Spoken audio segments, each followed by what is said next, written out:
And welcome to the channel, guys. Welcome to Nina's Chelsea Corner. If you're new around here, we are back with another live stream to talk transfers because Chelsea nowadays are linked to anyone and everyone. They're probably going to contact me soon as well, guys. But there's lots to talk about. We've just obviously heard about couple hours ago now, David Ornstein report that Chelsea have expressed interest and have approached Leicester for midfielder Kiernan Dewsbury-Hall, which is interesting. There's been a mixed reaction from the fan base, and we'll talk about that. We'll also talk about Nottingham Forest defender Murillo, the Brazilian Murillo, who has also been linked to Chelsea. Like I said, a lot of players have been, so we've not really been entertaining too many talks, but it does seem that the Leicester one with Dewsbury-Hall could potentially turn into something a bit more serious. We will talk about that, guys. Please just make sure on your way in that you're smashing the like button. Helps share the live stream round. It's good to be back live here with you guys. I hope you enjoyed the stream. As always, let me know your thoughts in the comments down below. Yeah, it's been a while, but a lot's been happening. I'm sure a lot of you are enjoying tournament football at the moment, which has just been incredible. And I can't say I've been staying up to watch Copa America, but I've certainly been watching the Euros, and we've been treated in the group stages. But yeah, let's talk Chelsea because a lot is obviously happening. And obviously starting off with Kiernan, who will be a perfect signing for Chelsea. Nina, he is a complete player. Now, I'm so glad that you have said this because the question that I'm going to look to answer and hopefully get to the bottom of is not to question whether Dewsbury-Hall is a good player. I think he is a good player. The question is, does Chelsea need him right now? And I'm intrigued to find out what you guys think. Do Chelsea really need to make this signing? Is it for depth? Is it for a first team? Is it for first team selection? Is it because he's been managed under Maresca and he perhaps fancies him in his system that he's going to implement at Chelsea? But the question here isn't, is he a good player? It's, does Chelsea need him? Hello, Michael. It has been a while. It's good to see you. Thanks for joining me. Big up, Ryan, to you as well. Best Chelsea fan on YouTube. Thank you very much. Hello to you, Luca, as well. And we've got a Leicester fan here saying for you, oh, do you mean that you're pricing him for 100 million? Wow. Well, that tells me that you value him very highly. And I've seen that a lot of Leicester fans think the similar ways that you do, because he's obviously been there forever. He's had, some loans, but ultimately he is Leicester through and through. So I'm not blaming you for pricing him, but I think 100 million is a little bit extreme. And I'll tell you that we're not going to be paying 100 million for another midfielder. Chelsea, please, we can't do that. I wonder how Igbali will do in the dugout as the new manager for the new season. We all know Maresca is not really in charge.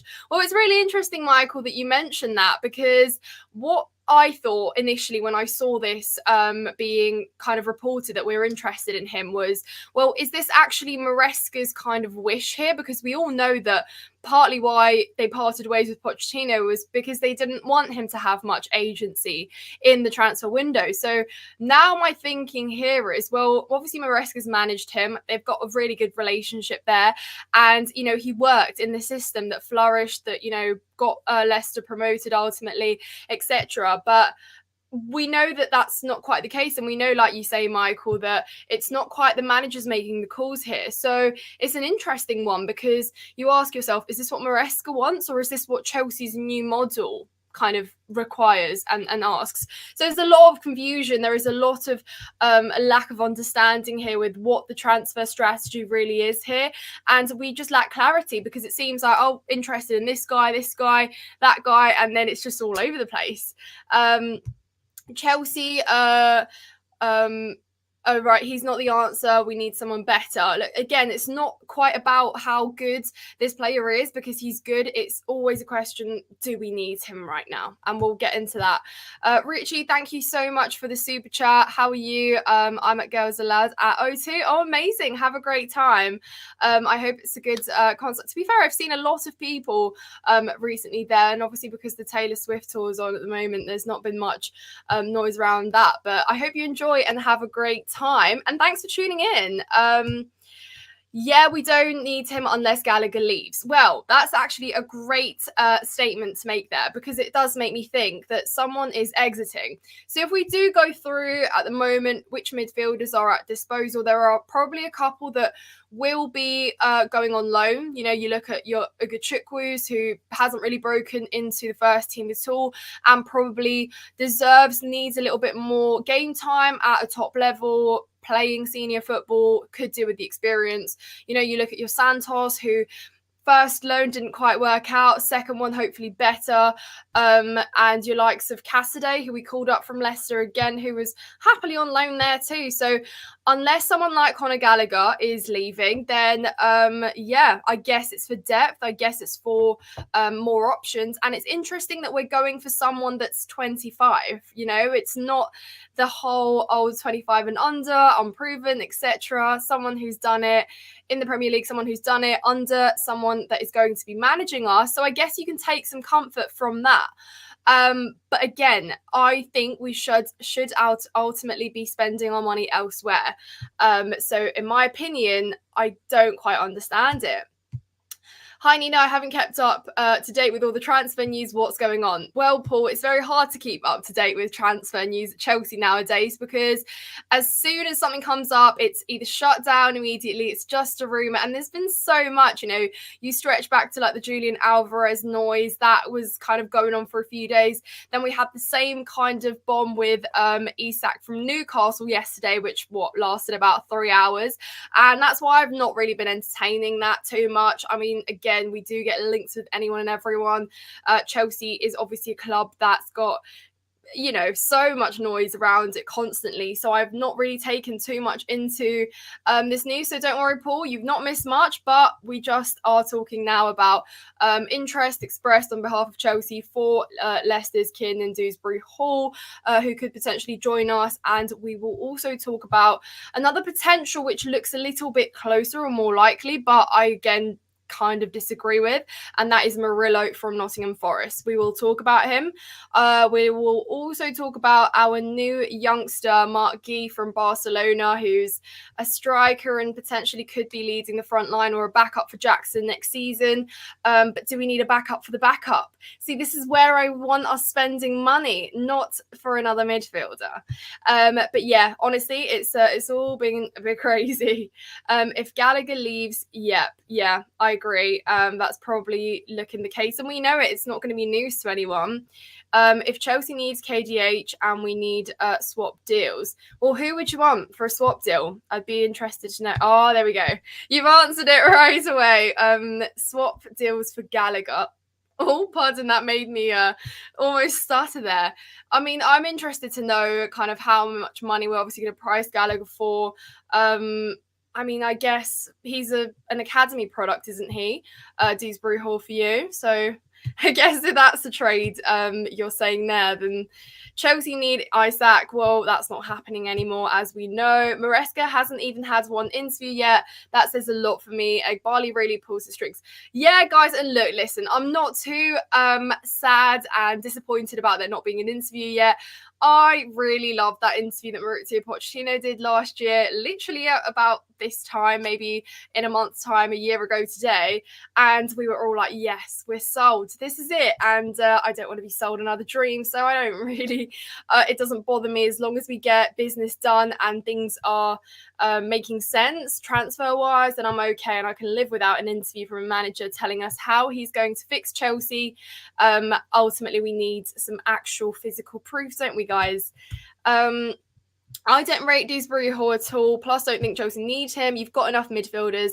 I agree with you on the fact that we've got enough midfielders. Again, we've spent so much money. It's been a combination of them not being able to settle into this environment, combined with someone like Romeo Lavia, who's literally not had game time or 20, 30 minutes up his belt, injuries and whatnot. You know, we forget someone like, well, I don't forget because I love him so much as a player, Carney Chukwuemeka, who, again, injuries and didn't quite work out for him last season, but another player that's got so much promising talent. So we need to kind of stop looking elsewhere and really try and mold all these players that, you know, we brought in and that we fought so hard to get. So for me, it's all about kind of looking within ourselves, like within the squad, within what we have now. Yeah, of course, I there are areas to address, and we'll talk about those areas, but I just don't really see the clear plan here. You know, there's certain areas that we would need to address. You know, strike has been the biggest and longest thing, and I'm not too sure if they think that Mark Guy solves this completely, because again,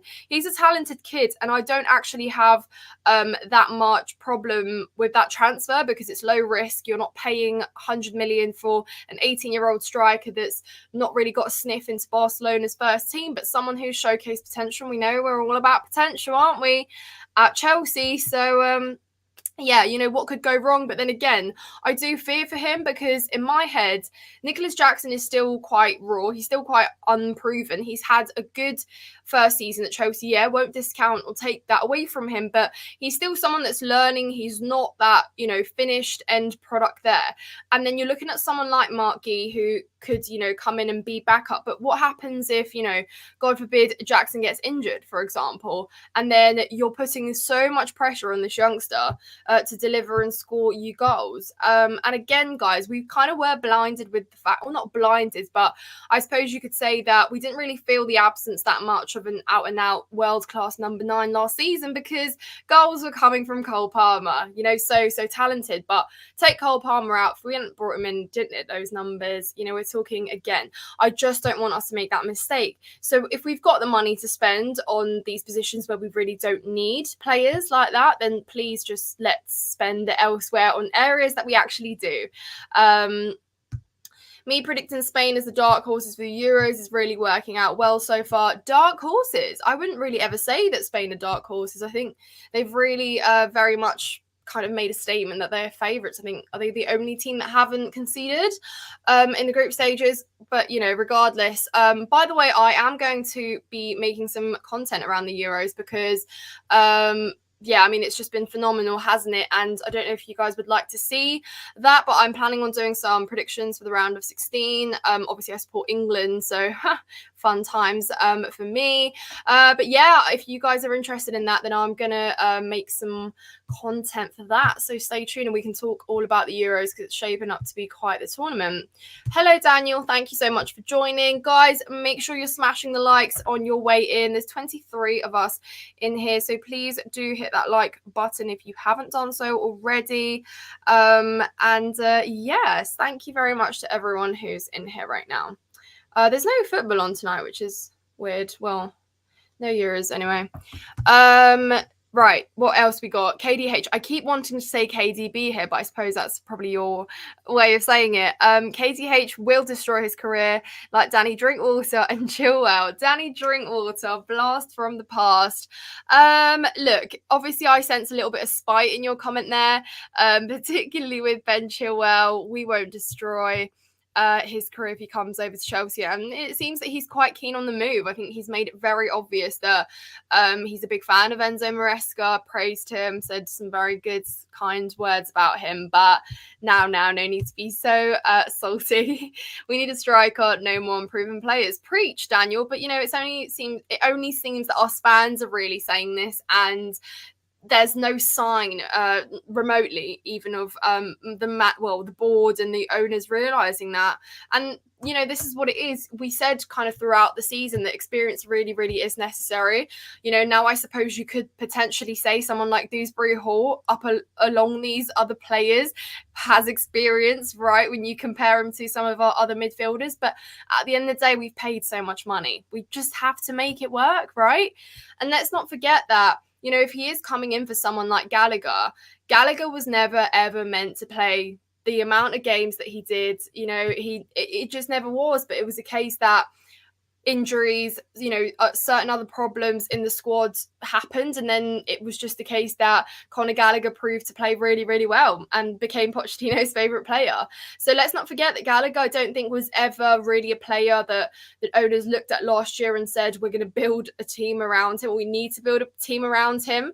Gallagher, again, was probably very close to being moved on last summer, but he stayed. Fair play, he fought for his place. But, he wasn't nothing more than a squad player, and I just didn't think that we'd be playing him as much as we did. But, again, I'm not taking away from his performances, but there was just other plans for other midfielders. So why are we really now feeling the need to ultimately replace Conor Gallagher? There's other players that are really needing to step up next season. We've paid for them. We need to let them actually improve, develop, become the players that we paid.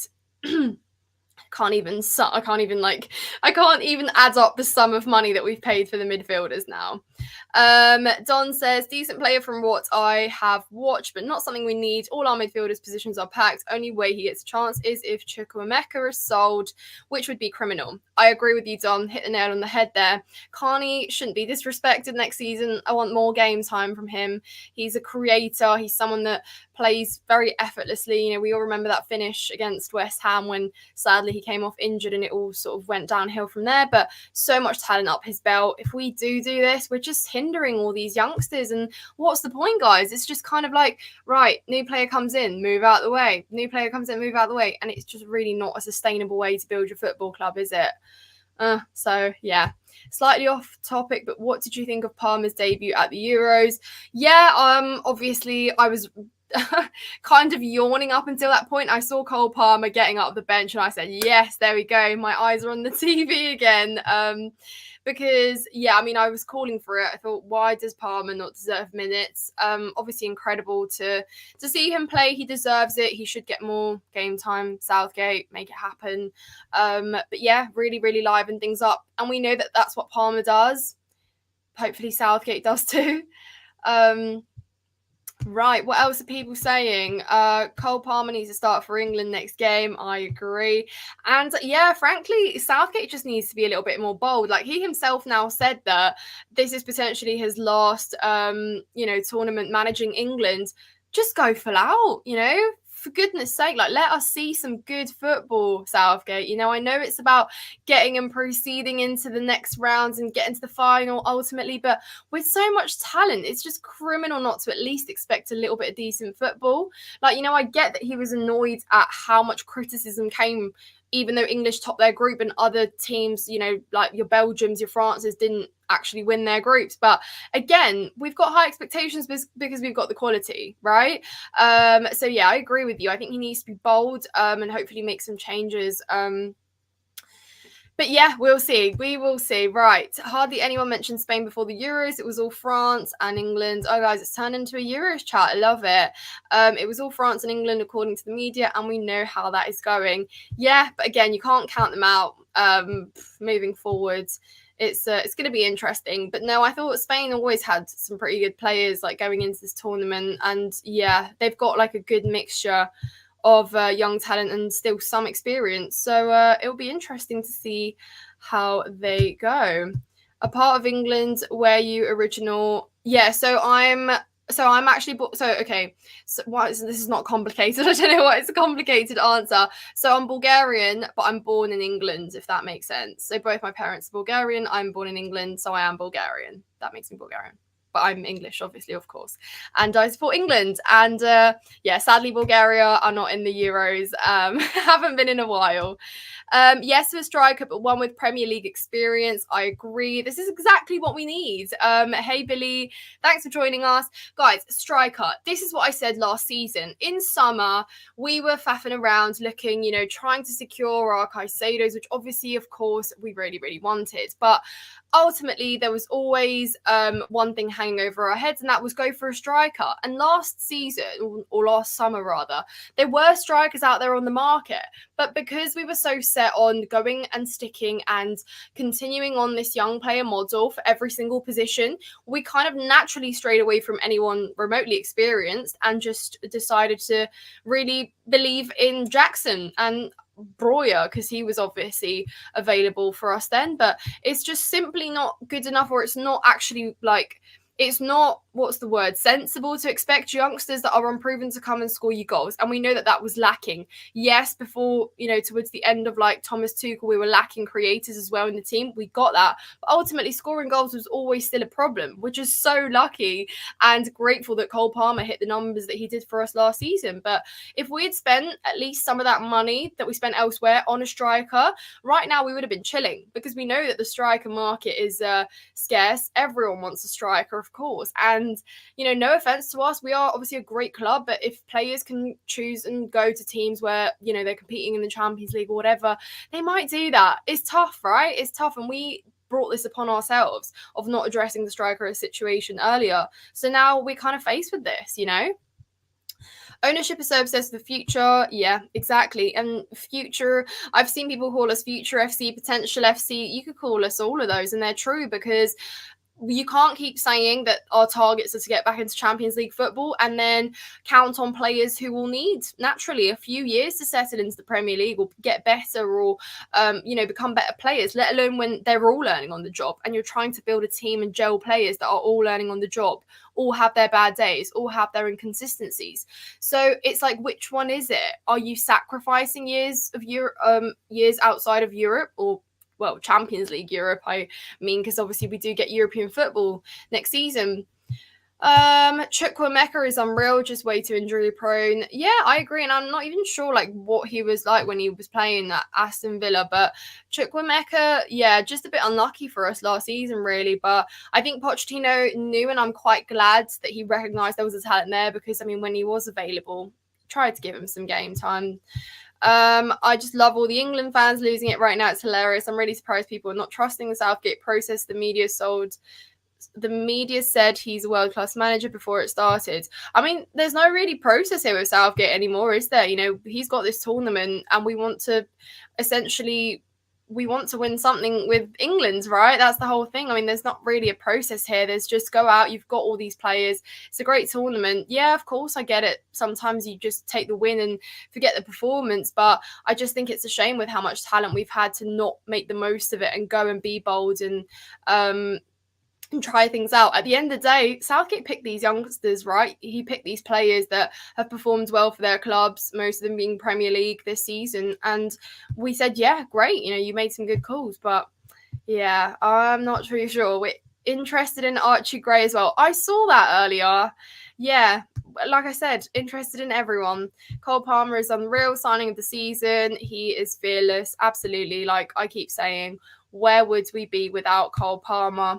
Gordon and Cole Palmer, yep, exactly. See, like we give the shouts. We just want to see these players. I can laugh about Caicedo as much as I want, but it's quite clear that he's going to be class next season. Well, I'm glad you realise that now, Ryan. Like he's had now a year to build on it, to settle in, to play alongside.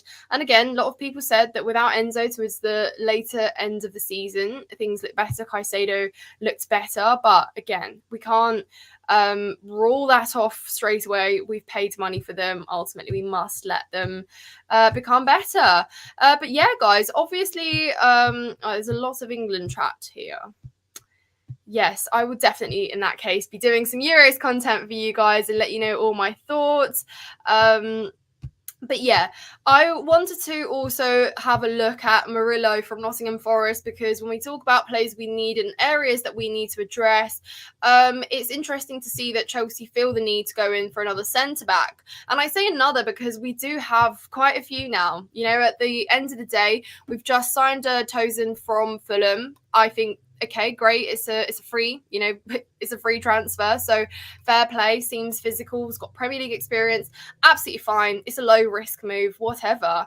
However, some of the sums or some of the fees that I'm seeing Murillo be valued at are extortionate, guys. And look, I can't say I've watched a lot of Murillo, so please correct me here if I'm wrong and I'm being unreasonable. But could it be possible that he is being valued at 60, 70, 75 million? Because those are some of the numbers I've been seeing. And while, again, I am all for youngsters, because he is young, he's 21. I understand that that's what Chelsea are looking for and wanting. He fits the profile, la-di-da-di-da. But is he seriously costing that much money? He's left-footed, which I suppose a left-footed centre-back can be quite useful. Tall, physical, great, okay. But then I look at our other centre-backs and I say, okay, it's good for rotation. We've got loads more game time next season as well, because we're obviously playing in Europe, so there's more minutes available for a larger selection of players, I suppose. But let's not forget that we're still waiting on Wesley Fofana, you know, the centre-back we literally paid 70 million for. And again, on his day when he's fit, he is an exciting centre-back that could potentially really help us out. You know, you've got your Badiashile and your Disassis who have divided opinion, split opinion, but again, there's talent there. They've had their good and bad days. But again, you've brought them in. Are you really going to just bring in someone else now? I just don't really understand it, to be honest with you. And again, it's money that should be spent elsewhere. For example, I mean, we obviously don't know what our left back situation is looking like as well. But I always said that I'd much rather go in for a left back than a centre back this window. Simple as that. Cucurella has been great off the back of last season. He's obviously living it up and lighting it up for Spain as well. But the problem is you can't just rely on that one player. And I say that one player because Ben Chilwell's got a big question mark next to his name. You know, is he fit? Will he play? How many games will he play? How reliable as well? And obviously, Levi Colwill is not going to be a left back. He's not a left back, is he? So that's an area perhaps that is more important to address as opposed to a centre back. Let me know your thoughts. I just, again, don't really see it as a necessary signing. Great. I mean, Forest fans rate him highly. There's obviously a reason for that, but it's not a reason for it justifying Chelsea paying 70 million or something of that sort for a player like Murillo. So yeah, it's an interesting one, guys. Let me know what you guys think. But yeah, again, Mark Guy is obviously done and dusted. Tosin is done and dusted. We obviously know that we've got some talented players like Esteval coming to Chelsea soon as well. So there is plenty to be excited about, but it's always excitement, isn't it? It's not too sure. But yeah, with Murillo, though, there are talks that if he does potentially come to Chelsea, there could be a situation where we see a deal being struck with us potentially giving them Trevor Chalobah, in exchange for Murillo and obviously some money on top, because it seems that we're looking for something around 25 million for Trevor Chalobah, which I think is ridiculous. Right, guys, here's a question to you, viewers, in the comments. How much, and obviously Chelsea fans, and if you're not a Chelsea fan too, fair enough, watching, how much would you say it's okay to sell Trevor Chalobah for? What price would you accept for us selling Trevor Chalobah? I'm keen to know. It's, again, another player that has split opinion in the fan base, but it's one I really value and treasure a lot. Trevor Chalobah is one of the most likeable Chelsea players we've had. He, not just as a person, as a player, as a presence, as a footballer too. You know, it's very easy, and sometimes us football fans have very short memories, and we often forget things and, you know, moments in the past where players have been very reliable for us.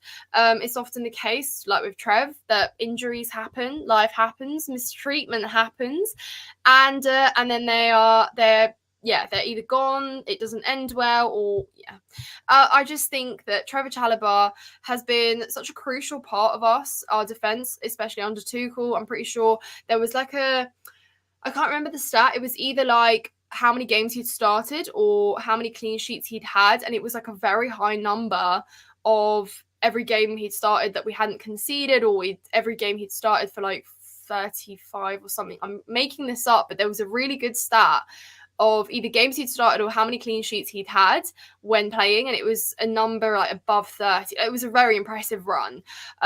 So reliable at the back, never complains as well. You know, when have you ever seen Trevor Chalobah kick up a fuss, be sad about something, and you might think, you know, like that's not a high standard, or it's a bit of a low standard. But it's not, guys, because proper Chelsea gets thrown around nowadays. It's lost its weight a lot in recent time as well because of things that have happened like last year. I know a lot of you know what situation I'm referring to. But yeah, proper Chelsea gets chucked around too easily. But I think Trev has that, you know, like Trev has done so much for Chelsea. When mistreated, he's never made a fuss. He came and he returned into the lineup straight away, and it was like nothing, like, you know, he'd never been out really. He's versatile, you know, he can play you right back, he can play in a back four, back three. Right, let's see what some of you guys are saying then. I don't think Chalobah will go to Forest. He wants to go to the Champions League team. It's a good point. 50 million or 45. Well, that's that seems like something I'd want to say as well, but they're 25 or 30 is pretty much what's been circling around. Trevor itself for 40 million, that should be enough. Don says 35 to, Billy says 35 to 45. Okay, so it's a similar kind of bracket there. Bring me Mark Gehi if we get rid of Chalobah.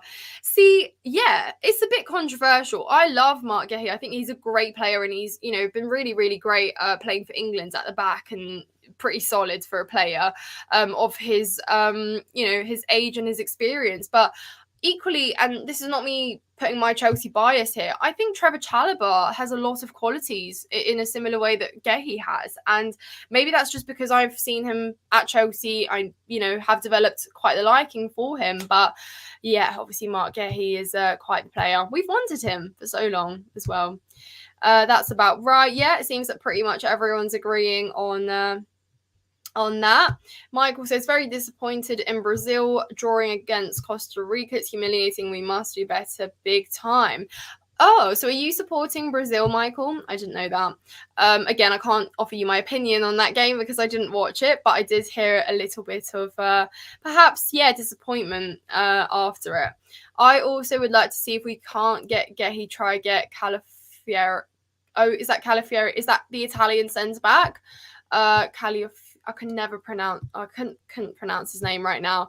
It's been a long day. I earlier was trying to pronounce all of Georgia's players, and obviously their man of the match yesterday, who I've now is just left my mind. Kvaratskhelia, I think that's how you say his name. But yeah, pronunciations today have had my tongue in a twist. So Chalobah not for sale, simple. The best Chelsea journalist. Oh, Kuncha, thank you so much. I hope you're well, and thank you so much for watching. What is your thoughts on Esteban doing Cole Palmer celebration? Well, that's just the effect, isn't it? It's the Cole Palmer effect. He's just so cold with it. Did you guys see how many players in the Euros as well? I think Sabitzer did the Cole Palmer celebration. Maybe nobody else did, but one play's enough. And yeah, I mean, it's a good celebration, and fair enough. I mean, I like to think they're obviously, you know, someone like Esteban was looking forward to coming to Chelsea. So really, really great. You know, Drogba was the first one to do the Cole Palmer celebration. Yeah, of course. But, you know, it's still the Cole Palmer celebration right now in this moment of time, isn't it? So it's what it will be referred to. But yeah, so interesting, guys. There's mixed feelings among us with Trevor going, staying, and what his future at Chelsea could hold. But it'd be a real shame to part ways with Chalobah in kind of an, you know, a bad way, because I think he will hold a special heart. I hope he will hold a special place in Chelsea fans' hearts, because like I said, sometimes us football fans have short memories and we forget things. But for me personally, I won't forget how crucial Chalobah's been for Chelsea in many points throughout the years, since he's played for us, of course. And yeah, really, really good stuff. Right then, other news, or nothing really solid in terms of transfers or anything that could be remotely real or actually, you know, close to being executed. So it's interesting. Right, yeah, nothing really else. Oh, I have actually seen the Archie.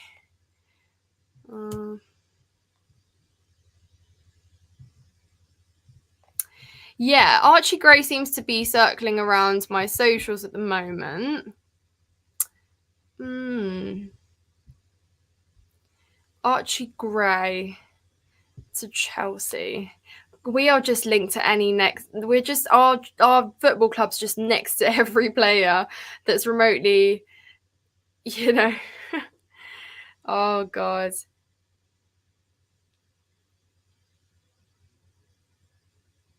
Oh, my goodness, guys. What is going on?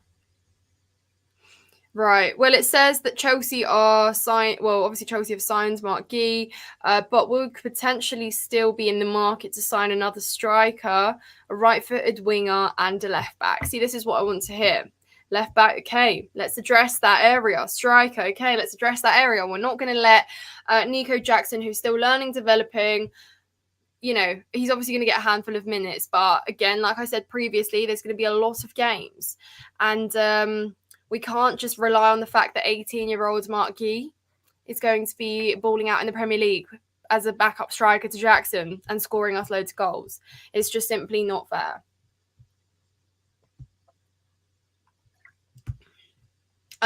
Only know about Hristo Stoichkov. Yeah, good. You should know about him. And Stilian Petrov. Yep, they're both from Bulgaria. Hristo Stoichkov, legend. Petrov as well. Obviously, he had some time in the Premier League. But yeah, they're both of very high status in Bulgaria. So yeah, I'm glad you know about them, Michael. Transfers are quiet. I think it's more to do with players are waiting until after the Euros to decide on what they want to do, like their minds up. Yeah, true. That's actually a very good point.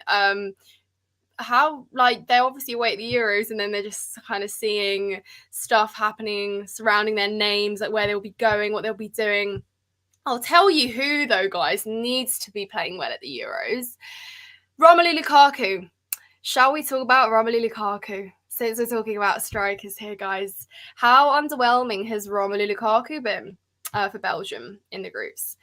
3 offside goals, though. I mean, you've got to say, there is some sort of, what's the word? Like, unlucky. What's a more extreme word of unlucky? Just so unlucky, right? But at the end of the day, some of the shots and some of the chances he's missed equally have just been so questionable, and we needed him to kind of, you know, bump up his price tag this summer so we can move him on. But what do you guys think is going to happen with Lukaku?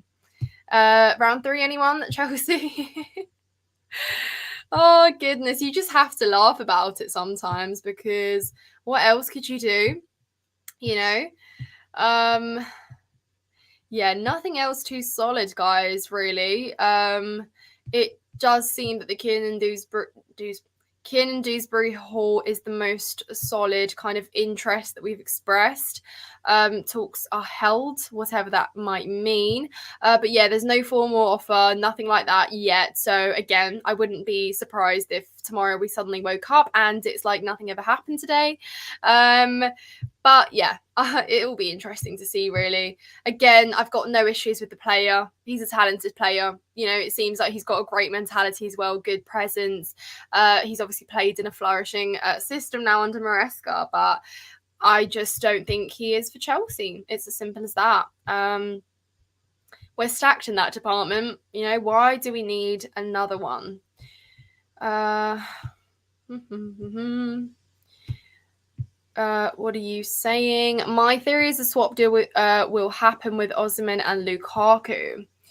Well, I don't think that's going to happen, first and foremost. I think that ship has long sailed. But to be fair, Conte really does bang on about Lukaku a lot. If he would replace Osimhen with anyone, it obviously probably most likely would be Lukaku.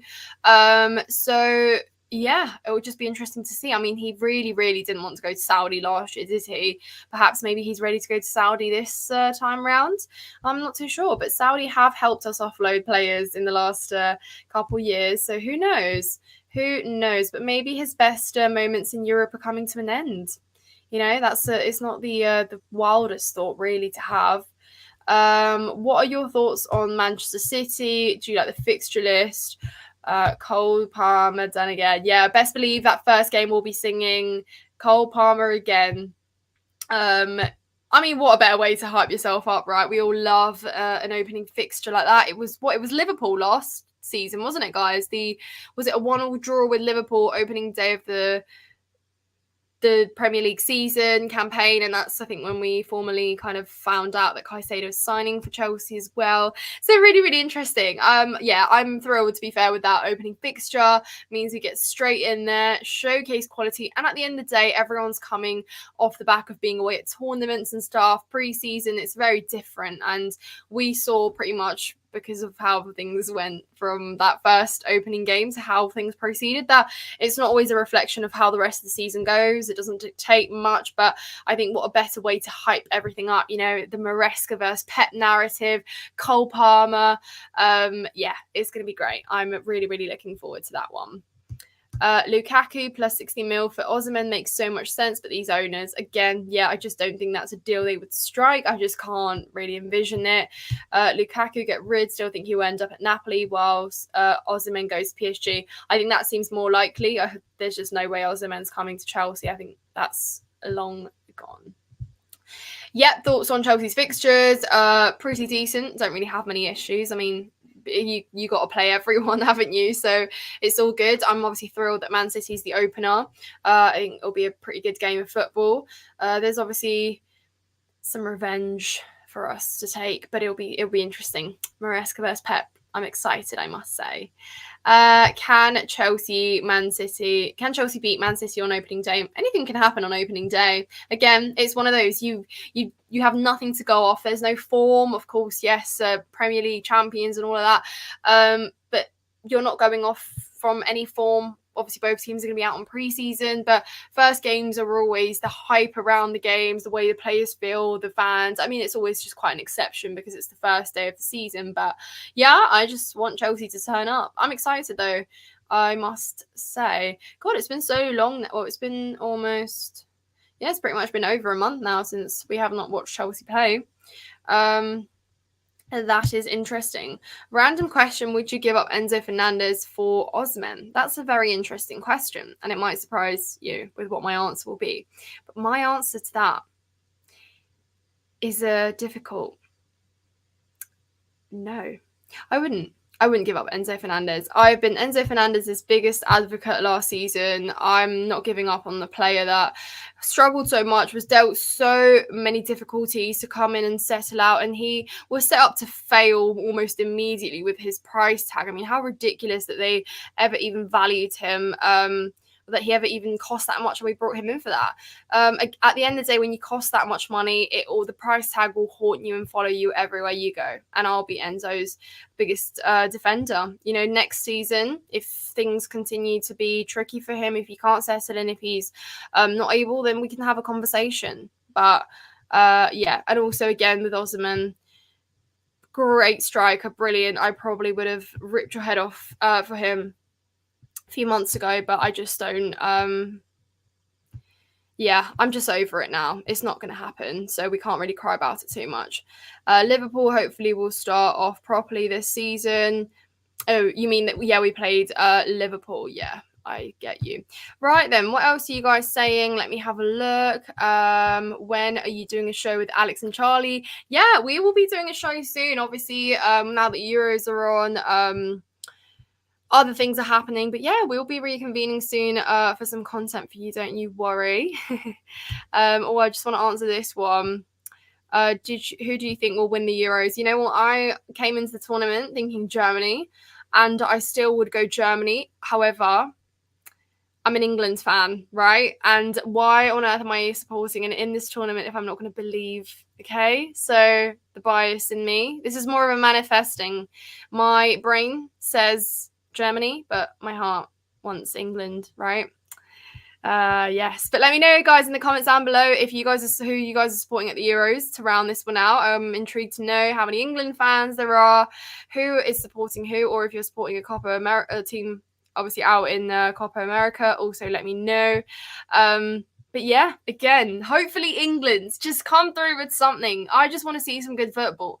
You know, it's almost like a dream where you see all these brilliant players that are rivals all year come together to produce some wonders, and they just don't. It's quite frustrating.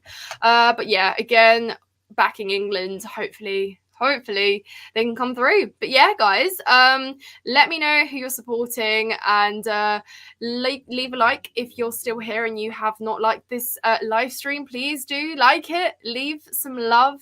If you have enjoyed me waffling to you for 45 minutes, it's much appreciated.